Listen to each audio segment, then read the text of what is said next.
So we just got back from a pretty extensive interview with lead Ragnarok dev Jackson Lawrence, who Hillbilly Willy kindly invited us to answer a bunch of questions on, well, how different is ASA Ragnarok, what to expect, and well, we got a bunch of information you're really going to want to listen to if you want to find out more about Ragnarok prior to it dropping. So let's get rid of the bad ones first. Our giant theory on there being seasons, where it would go from spring, summer to autumn to winter, where we thought would work. Then, of course, with the brand new Drakeling arriving that clued in on what seasonal things meant with that creature, our theory started to feel a bit thin, and Jackson confirmed, yeah, no seasons, not happening with Ragnarok. It's just too expensive. It was definitely a good idea. I understand your thinking. Yeah. It actually makes total sense. Yeah. But unfortunately, just to reiterate on that, it's just Ragnarok just inherently would be too expensive to do seasons on, and for it to work. This wouldn't work the way that we'd want it to, just because Ragnarok wasn't really built with that in mind. Yeah. If that's fair. Yeah.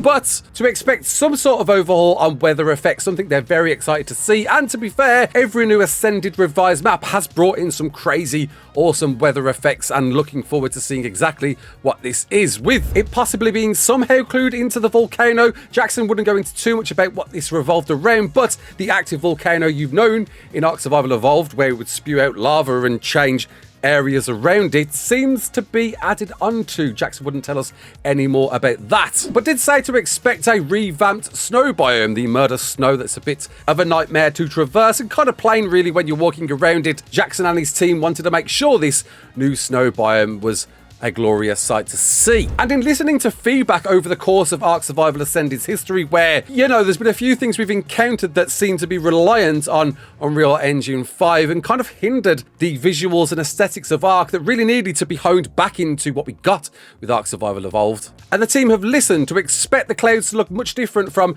previous ARK Ascended maps. Hopefully they're not going to be all grainy and glitchy as we've known so far. You're finally going to be able to see underwater, apparently. The can't see 2 foot in front of your face vision that you get undersea is no longer a thing in Ragnarok. Apparently you're going to be able to see exactly where you want to go with Ragnarok Ascended, with Jackson being very open about making sure this didn't replicate the island, to not copy and paste assets from the island map and literally recreate every asset you see. So every rock and landscape you run into are all handmade, purpose fit for Ragnarok, and especially offering a whole brand new template of assets to be brought into the dev kit later. Going to the lengths of explaining, you won't find any sand rocks with this one, and grass won't be giant. If you're a small character, you'll actually be able to see.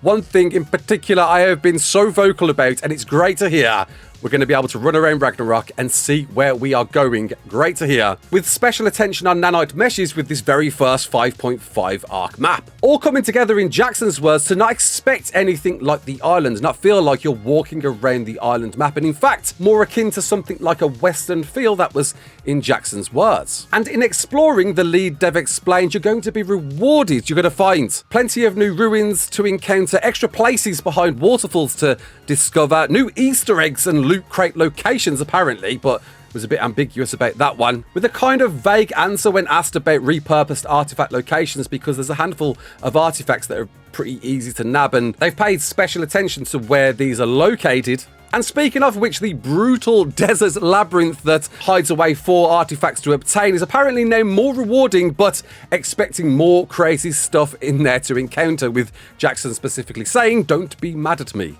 And with that, there'll be new ocean areas to explore. Apparently the main bridge in the canyons has been completely redone, with it being one of Jackson's favourite locations. And of course, these brand new islands that we discovered through the dev kit are a real thing. They are actually going to be in Ragnarok Ascended, with one island in particular Jackson was very fond of, saying he just enjoyed exploring this location, and did mention spotting carcass on this new island, with me guessing possibly it could be that giant top right island we're going to be seeing soon, perhaps being a carnivore-like island. A massive one that I know a lot of people out there are going to be happy about, because, well, Center kind of lost the ability to do so, was charcoal trees. burnt trees, whatever you want to call them, trees, the trees that you farm to get an immense amount of charcoal after they got pulled out of center more or less by like a handful of trees. There was a worry, are we not going to see the same on Ragnarok? And Jackson mentioned, no, the burnt trees that you farm at the volcano will again be full of charcoal trees. There's a good one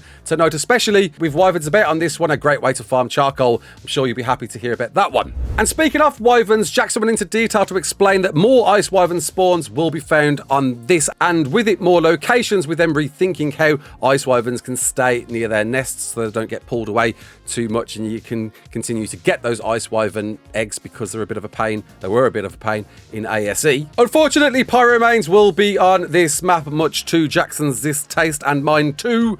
I mean, we all called it right. There's a volcano there. It was primed for pyromanes, and you know how I feel about those ones. But if you want a pyromane, you're going to be able to find them on Ragnarok. Jackson was a bit ambiguous on other map creatures, seemed to suggest we might be finding more than Scorched Earth creatures, because originally it was just Island and Scorched Earth creatures on Ragnarok. And it sounds like we might be seeing 1 or 2 creatures from Aberration and Extinction on this map, but Jackson did say they selected appropriate creatures, so I wouldn't be expecting Reapers or Rock Drakes, for example. And speaking of that fact, there won't be any Aberration cave to find on this map. As well as that, Maguana's not going to happen. You won't be finding Maguanas on this map either, and I'm not surprised by that because it's an Australia exclusive creature, right? And wild baby griffins, a theory we've been thinking for a while. Are we going to be finding these with Ragnarok? It's now being completely debunked by Jackson. You won't be seeing wild flyer baby griffins on here to nab. It's not going to happen with this one. Hopefully in the future at some point we'll be seeing wild flyers, but it won't be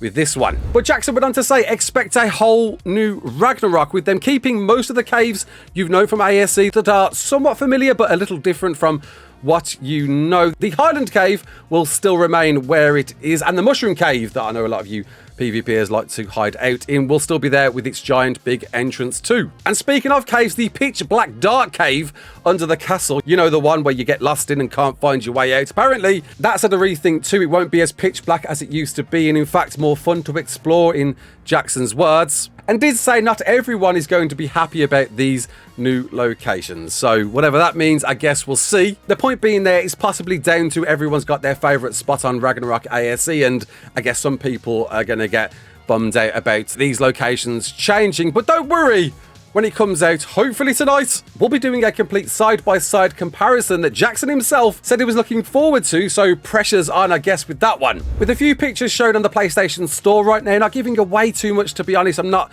feeling like I'm in a different location to what I'd known from ASE, but most definitely an exciting one to get involved with. Apparently the devs are very happy about this one, and with all of the content coming with it, of course bisons, and now the inclusion of all the Lost Colony content, however you feel about that one, it's going to be a big night tonight if it arrives on time.